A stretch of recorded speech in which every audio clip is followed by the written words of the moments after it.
एक व्यक्ति है हाल। हाल।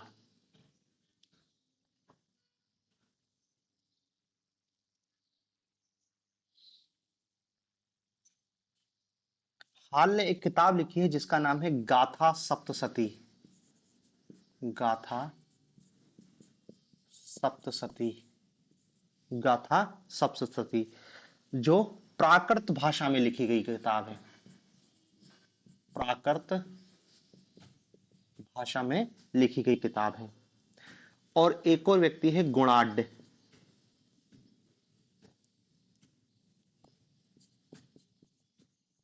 गुणाढ़।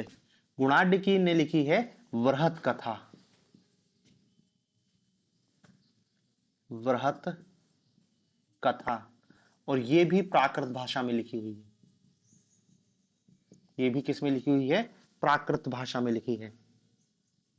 फिर एक और व्यक्ति है सर्ववर्मन। सर्ववर्मन। सर्ववर्मन ने का तंत्र किताब लिखी है, उसका नाम ही है का तंत्र। का तंत्र नामक किताब लिखी है।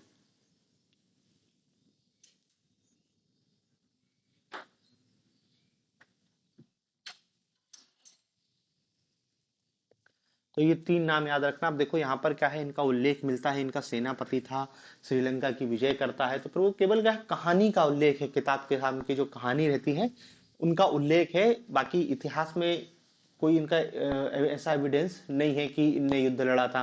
मतलब ये है कि श्रीलंका युद्ध करता है, वहां फिर उसकी राजकुमारी से जीतता है, फिर उससे शास्त्रार्थ करता है, उसको संस्कृत नहीं आती है, तो ये हाल वापस आता है और संस्कृत सीखता है। संस्कृत सर्ववर्मा से सीखता है, संस्कृत उसी सर्ववर्मा उसी को संस्कृत से सिखाने के लिए एक ग्रंथ की रचना करता है जिसको कातंत्र कहते हैं। उस कहानी से अपन कोई मतलब। तीन नाम याद रख लो, हाल, गुणाढ़, सर्ववर्मा, तीनों की किताबों के नाम याद रख लेना, बात खत्म हो गई है। ठीक है। तो देखो ये आपका सातकर्णी प्रथम।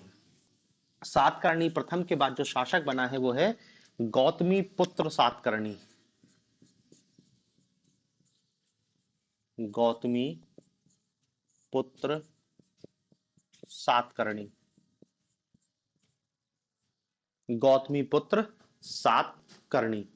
गौतमी पुत्र सातकर्णी। इसकी माता, माता का नाम था गौतमी। माता का नाम था गौतमी। और गौतमी का नासिक अभिलेख है। नासिक अभिलेख। और इस नासिक अभिलेख में इस गौतमी पुत्र की जानकारी मिलती है। अब देखो, इसने बहुत सारी उपाधि धारण करी थी गौतमी पुत्र सातकर्णी ने। अद्भुत ब्राह्मण। अद्भुत ब्राह्मण। एकमात्र ब्राह्मण। एकमात्र ब्राह्मण। वेदों का आश्रयदाता। वेदों का आश्रयदाता। वर्ण व्यवस्था का संरक्षक। वर्ण व्यवस्था का संरक्षक। द्विजवार कुल संवर्धन। द्विजवार कुल संवर्धन। द्विजवार कुल संवर्धन। वेण कटक स्वामी। वेण कटक स्वामी। और क्या है, पोर जननी सेरस। ये कितनी सारी उपाधि इसने धारण करी है। पोर जननी सेरस। पोर जननी सेरस। ये पोर जननी सेरस, इसका नाम मिलता है वही किताब Periplus. Periplus of Erythraean sea जो किताब देखी थी ना जिसमें एल्डस ओनेगोनस है, इसको पोर जननी सेरस के नाम से जाना गया है। फिर ये खुद को राम, कृष्ण, भीम, अर्जुन का अवतार कहता था। इतना सारा अवतार कहता मैं खुद ही, कभी भीम का अवतार कहता, कभी कृष्ण का, कभी राम का, कभी अर्जुन का अवतार कहता था। ये राजा राज इसकी उपाधि थी। महाराजा, स्वामी, वर वरुण चारु विक्रम, वर वरुण चारु विक्रम, इतनी सारी उपाधि अकेले ने धारण किया था। ठीक है।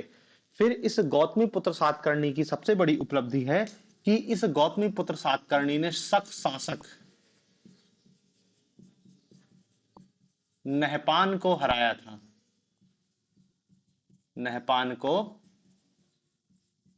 हराया था, शक शासक नहपान को हराया था। और इसकी जानकारी मिलती है कि जो शकों के अधीन क्षेत्र था जोगल थंबी, वहां से इस गौतमी पुत्र सातकर्णी के सिक्के मिले हैं।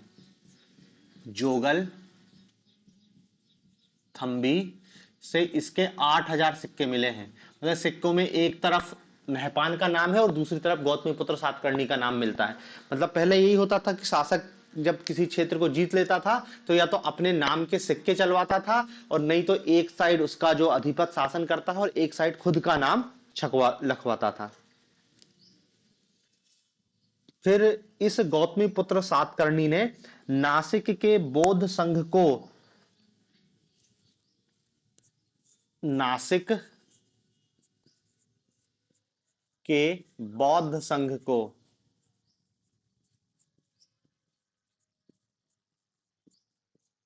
नासिक के बौद्ध संघ को अज कालिकीय क्षेत्र दान में दिया था। अज कालिकीय क्षेत्र दान में दिया था। ठीक है। तो इतनी बात गौतमी पुत्र सातकर्णी के बारे में है।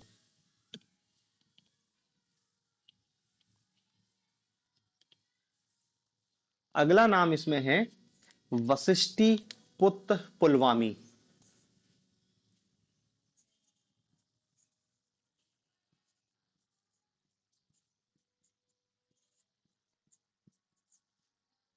पुलमावी, इसी को पुलोमा भी कहते हैं। पुलोमा, वशिष्ठी पुत्र पुलमावी। इसने आंध्र प्रदेश को जीतता है और आंध्र भोज की उपाधि धारण करता है। आंध्र प्रदेश को जीतता है और उपाधि धारण क्या कर लेता है? आंध्र भोज, आंध्र राज, आंध्र भोज, आंध्र राज, आंध्र सम्राट, आंध्र भोज, आंध्र राज, आंध्र सम्राट की धाले। ये अपनी राजधानी पैठन, प्रतिष्ठानपुर को बनाता है। पैठन कह लो या प्रतिष्ठानपुर। और ये पैठन या प्रतिष्ठानपुर कहां पर है? महाराष्ट्र में। और देखो यही सातवाहनों की राजधानी है। सातवाहनों की राजधानी यदि पूछे तो प्रतिष्ठानपुर है। और बनाता कौन है? वशिष्ठी पुत्र पुलमावी। ठीक है। अब इस वशिष्ठी पुत्र पुलवामी को जो शक शासक है, शक शासक रुद्रदमन 2 बार हराता है।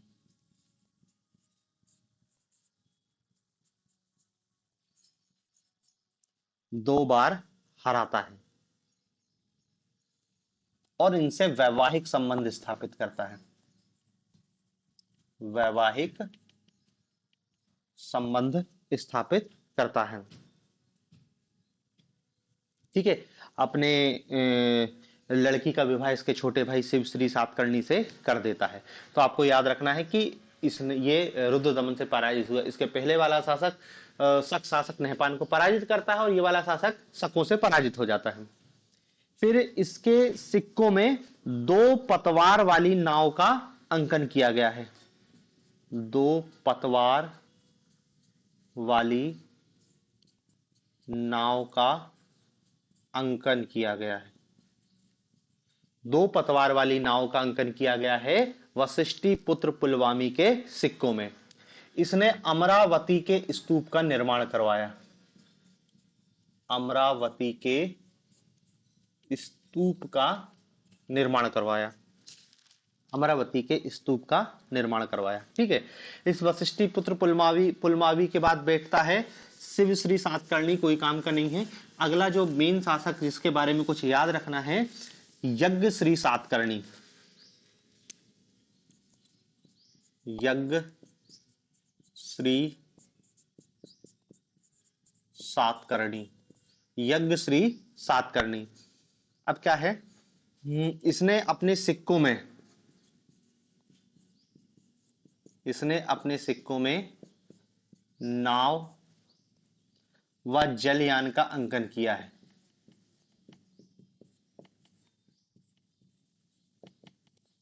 नाव व जलयान का अंकन किया है और यह समुद्री व्यापार पर अत्यधिक जोर देता है। समुद्री व्यापार पर जोर देता है। और फिर इनमें एक और अगला शासक होता है पुलमावी तृतीय। पुलमावी थर्ड। और पुलमावी थर्ड यहां पर इनका अंतिम शासक है। अंतिम शासक सिमुक, और सिमुक से कहानी चालू होती है और पुलमावी थर्ड पर कहानी आके सातवाहनों की समाप्त हो जाती है। ठीक है। तो देखो ये था सातवाहन वंश। सातवाहन वंश का पतन क्यों हो गया, इसका कोई विशेष इतिहास में उल्लेख मिलता नहीं है कि सातवाहन शासक क्यों खत्म हो गए। राजवंशों के खत्म होने की कहानी वही कॉमन होती है, अयोग्य उत्तराधिकारी और आंतरिक संघर्ष, कमजोर अर्थव्यवस्था, ले दे के यही है, कोई पड़ोसी ताकतवर हो जाएगा तो ले दे के क्या है सातवाहन वंश समाप्त हो जाता है। सातवाहनों ने क्या है मतलब उत्तर और दक्षिण में एक बड़े साम्राज्य की स्थापना की, मतलब थोड़ा सा दक्षिण वाला हिस्सा और थोड़ा सा उत्तर वाला हिस्सा। देखो उत्तर में इनका शकों से लगातार संघर्ष हो रहा है। अभी अपन शकों को पढ़ेंगे। शक गुजरात उज्जैन इस पूरे आसपास क्षेत्रों में शकों का कब्जा रहेगा। फिर उज्जैन से शक हार जाएंगे, लेकिन गुजरात वाले क्षेत्र में तो वो अपना कब्जा बनाए रखते हैं, और भी अलग अलग हिस्सों में। तो इनका लगातार संघर्ष हुआ। कभी ये शकों को पराजित करते हैं, कभी शकों से पराजित होते हैं, और शकों से देखो वैवाहिक संबंध भी स्थापित कर लेते हैं। तो देखो महाराष्ट्र के ऊपर वाले हिस्से पे भी ये शासन करते हैं, मतलब उत्तर भारत तक शासन रहता है इनका। और दक्षिण भारत में तो क्या है आंध्र प्रदेश को भी जीत लेते हैं। आंध्र भोज की उपाधि धारण कर रहा है ना। तो ये जो बीच का हिस्सा है इसमें इनने लंबे समय तक शासन किया। और जब ये सातवाहन वंश खत्म होता है तो सातवाहनों के बाद अब देखो और छोटे छोटे हिस्सों में टूट जाता है। एक वंश आ जाता है अभीर वंश। ये कहां आता है, ये आता पश्चिमी महाराष्ट्र में। पश्चिमी महाराष्ट्र में। दूसरा आता है वाकाटक वंश। वाकाटक वंश ये नागपुर में। तीसरा आता है इक्ष्वाकु। ये कहां पे आता है, आंध्रा में। आंध्रा में। कदम वंश कर्नाटक में। और पल्लव आ जाते हैं तमिलनाडु में।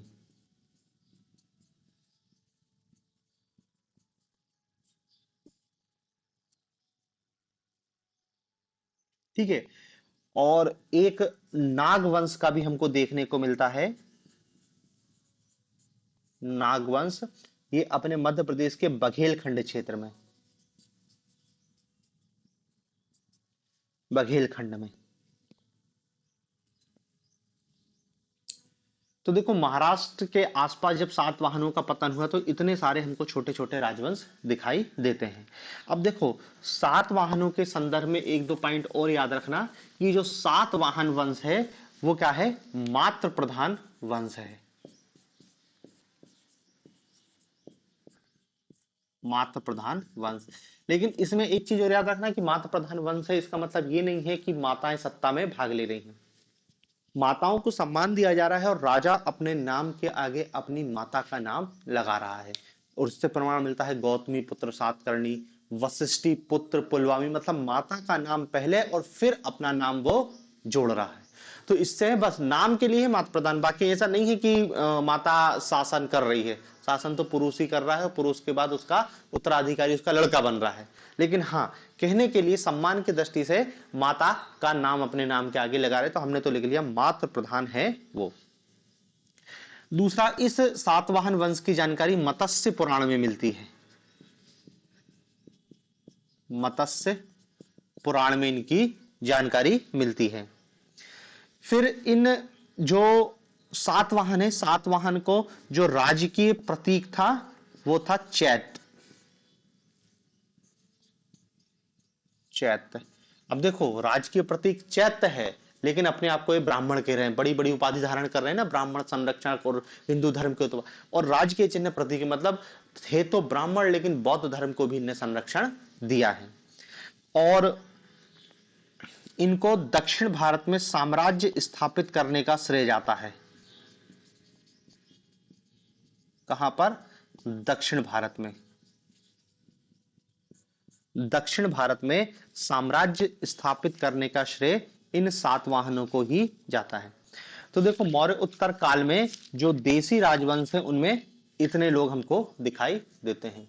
अब ये धीरे धीरे यहां पर रहेंगे, इनका शकों से संघर्ष होगा, कुषाणों से संघर्ष होगा, और शक भी इनको पराजित कर देंगे और कालांतर में कुषाण भी पराजित करेंगे। तो उत्तर भारत में अब हमको दो बड़े राजवंश दिखाई देंगे, एक शक दिखाई देगा और दूसरा कुषाण दिखाई देगा। कुषाणों ने तो एक बड़ी केंद्रीय सत्ता स्थापित करी, शकों ने केंद्रीय सत्ता स्थापित नहीं कर पाई, लेकिन वो